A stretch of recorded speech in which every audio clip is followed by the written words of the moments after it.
یہ تو پکڑنے آئے ہیں.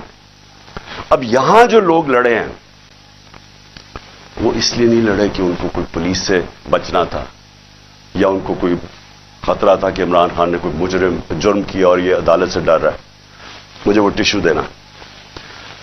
ان کو یہ ڈر نہیں تھا. ان کو یہ ڈر تھا سارے لوگوں کو باہر کہ میں ابھی تک یہ اس کا پتہ نہیں کیا انہوں نے چھوڑا ہمارا فیکٹر اس کا. اس لیے میں رات آپ سے بات بھی نہیں کر سکتا اور ویسے بھی اس کمرے میں بیٹھنا مشکل تھا کیونکہ انہوں نے کوئی ایسی اس قسم کی ٹیئر گیسنگ گھر میں تھی کہ ہمارے سے ابھی تک آنکھوں میں اس کا اثر ہے. تو اس لیے میں کل آپ سے بات نہیں کر سکا. ایک طرح اچھا ہے میں آپ سے نہیں بات کر سکا کیونکہ کل میں بڑا غصہ تھا میرے میں جو میرے گھر سے ہوا اور غصے میں انسان کو بات نہیں کرنی چاہیے. میں سب سے پہلے اپنی قوم کے سامنے ایک چیز رکھنا چاہتا ہوں کہ پاکستان کی قوم مجھے 50 سال سے جانتی ہے. کوئی اور پاکستانی نہیں ہے جس کو 50 سال سے قوم جانتی ہو. 50 سال سے میں میڈیا پہ ہوں. میری زندگی پبلک ہے. چھپی ہوئی زندگی نہیں ہے. جو میں تھا قوم جانتی ہے. جو تھا کمزوریاں بھی تھی اللہ نے عزت بھی بڑی دی لیکن کوئی چیز قوم سے چھپی نہیں رہی. باہر کے اخباروں میں انٹرنیشنل میرے اوپر تبصرے ہوئے ہیں وہاں بھی بات کرتے ہیں میری کیا طاقت اور کمزوری تھی. لیکن ایک چیز 50 سال میں ساری قوم جانتی ہے کہ عمران خان نے کبھی پاکستان کا قانون نہیں توڑا. کبھی بھی عمران خان جب کرکٹ کھیلتا تھا میچ فکسنگ میں عمران خان کا نام نہیں آیا. اگر کوئی کرکٹ دنیا میں جانتا تھا عمران خان کو کرکٹ کے علاوہ تو یہ وہ کپتان جانتا تھا جو دنیا کی انٹرنیشنل کرکٹ میں نیوٹرل امپائر لے کے آیا یعنی کہ منصفانہ فیصلے ہوں کرکٹ میں. پہلا کپتان تھا دنیا میں جس نے کیمپین چلا کے اور آج اگر کرکٹ میں نیوٹرل امپائر ہیں تو وہ عمران خان کی وجہ سے کہ جیتے بھی تو ہم ایمانداری سے جیتے. اس سے پہلے پاکستان میں جب کوئی ٹیمیں میچ ہارتی تھی وہ کہتی تھی امپائروں کی وجہ سے ہار گئے. عمران خان کے دور میں کبھی ایسا نہیں ہوا. تو میں یہ اس لیے آپ کو کہنا چاہتا ہوں کہ میں جو آج یہاں زمان پاک میں بیٹھا ہوں میں اپنی قوم سے ایک بات پوچھنا چاہتا ہوں کہ کیا عمران خان نے کوئی جرم کیا ہے؟ 96 مقدمے کیسز میرے اوپر کر دیے. 96 دہشت گردی قتل توہین مذہب غداری ہر قسم کا کیس. جب میں گھر سے باہر نکلتا ہوں اور نئے کیسز ہو جاتے ہیں. اور کیس کون کر رہے ہیں یہ ذرا غور سے سنیں. کیس وہ لوگ کر رہے ہیں جو اس ملک کے سب سے بڑے مجرم ہیں 30 سالوں سے ثابت کر رہے ہیں. اگر آپ نے یہ چیک کرنا ہے چپ کرو باہر اگر آپ نے یہ پتہ چلوانا ہے کہ کیا یہ مجرم ہے یا نہیں ہے تو صرف ایک کام کریں جو گوگل کریں کیونکہ آپ سوشل میڈیا میں جو میرے نوجوان دیکھ رہے ہیں سوشل میڈیا میں صرف گوگل کر لیں کہ انٹرنیشنلی ان لوگوں کی کیا ریپوٹیشن ہے. کتابوں میں ان کی چوری کا ذکر ہے. نواز شریف کی چوری کا کتابوں میں ذکر ہے. اخباروں میں باہر کے اخباروں میں کیپٹلز ایکلیز ہیل وہ پڑھ لیں. وے آف دا ورلڈ وہ پڑھ لیں سوسکن کی کتاب. اخبار ڈیلی میل پہ ان کے آرٹیکلز پڑھ لیں. میں باہر کی باتیں کر رہا ہوں. ان کی باقاعدہ کرپشن کے اوپر ان کی کہانیاں لکھی ہوئی ہیں کہ کیسے ملک سے پیسہ چوری کر کے یہ باہر لے کے گئے ہیں. زرداری کو مسٹر 10%. اخباروں میں باہر آیا ہوا ہے کہ اس سے ہاتھ ملاتے ہوئے یہ کہیں گیا ڈرنا کہ تمہاری انگلیاں آج یہ چوری کر لیں. یہ ان کی ریپوٹیشن ہے. یہ آج ایک آرمی چیف نے اس ملک کے اوپر مسلط کیا. غداری کیا ملک کے ساتھ ان چوروں کو اوپر بٹھا کے اور انہوں نے نیچے سارا چوروں کا اور مجرموں کا سیٹ اپ لے آئے ہیں. ثناء اللہ جیسا آدمی کسی فیصلہ آباد میں پوچھیں کہ کون سا جرم ہے جو اس نے نہیں کیا. شریفوں کا پوچھیں. زرداری کا ذرا سندھ میں پوچھیں کہ اس نے کیا ظلم ان لوگوں کے اوپر نہیں کیا. ان کو پیچھے سے جو اپنے آپ کو ملک کے محافظ کہتے ہیں ان پر مسلط کر دیا ہمارے. اور وہ کیا کر رہے ہیں آج وہ کیسز کر رہے ہیں، ہر قسم کا حربہ استعمال کر رہے ہیں کہ کہیں عمران خان راستے سے ہٹ جائے. میرے اوپر قاتلانہ حملہ انہوں نے کروایا تھا اور ان کے ساتھ پیچھے ہینڈلر تھا. اس کے بعد کور اپ یہ اب کر رہے ہیں. یہ اپنا آدمی بٹھایا محسن نقوی، جو آصف زرداری کو باپ مانے یا وہ اس کو بیٹا مانے، وہ کیا ہوگا خود قوم بتا دے مجھے. وہی آصف زرداری کو اسی نواز شریف نے 2 دفعہ چوری میں جیل میں ڈالا تھا. وہ آج اپنا باپ مانتا ہے اس کو، اس کا کیا کیریکٹر ہوگا؟ اس کو اوپر مسلط کیا گیا. وہ پولیس آفیسرز کو یہاں مسلط کیا جنہوں نے 25 مئی کو ہمارے پر ظلم کیا، اور یہ الیکشن کمیشن کو شرم نہیں آئی کہ ہم نے کہا ہزاروں آفیسرز لگا رہے ہیں آپ، لیکن یہ 23 آفیسرز نہ لگائیں جنہوں نے ہر قسم کا تشدد کیا تھا ہمارے اوپر، تقریباً ساروں کو لگا دیا اوپر. اور میں ابھی اس کے اوپر آتا ہوں کہ پھر ہوا کیا، کیونکہ میں آج آپ کو کھل کے بات کرنا چاہتا ہوں کہ ملک ہمارے سے ہوا کیا، یہ ملک سے کیا ہو رہا ہے اور یہ ملک جا کدھر رہا ہے. اور اگر وہ جو لوگ فیصلے کر رہے ہیں اس ملک کے، اگر آج آپ نہیں جاگیں گے، آپ ذمہ دار ہوں گے اس ملک کی تباہی کے.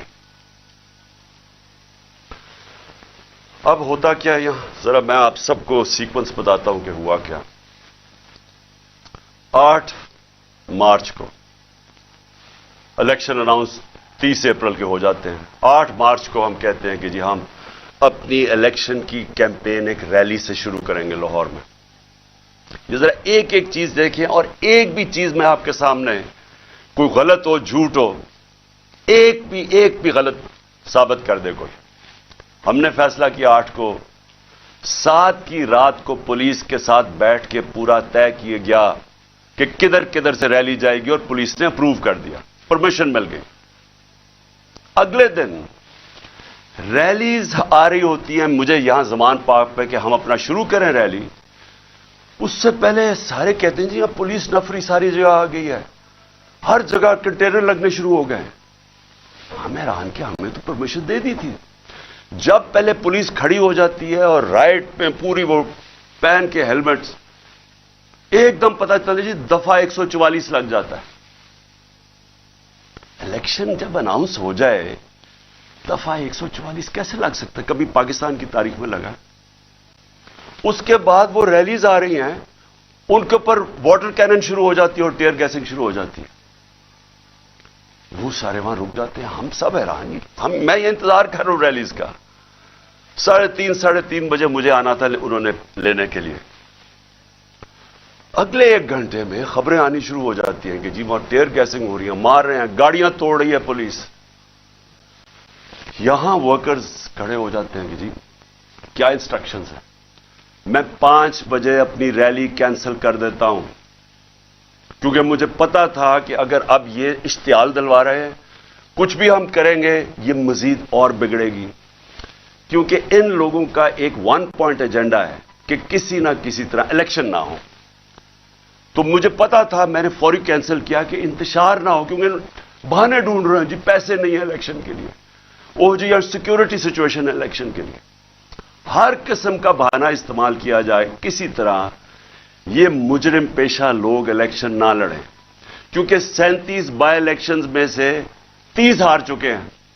اس کے باوجود کہ پوری اسٹیبلشمنٹ کی مدد تھی ان کے ساتھ، الیکشن کمیشن کی مدد کر رہا تھا، اس سب کے باوجود یہ 30 الیکشن ہار گئے 37 میں سے. تو یہ تو بھاگ رہے ہیں الیکشن سے.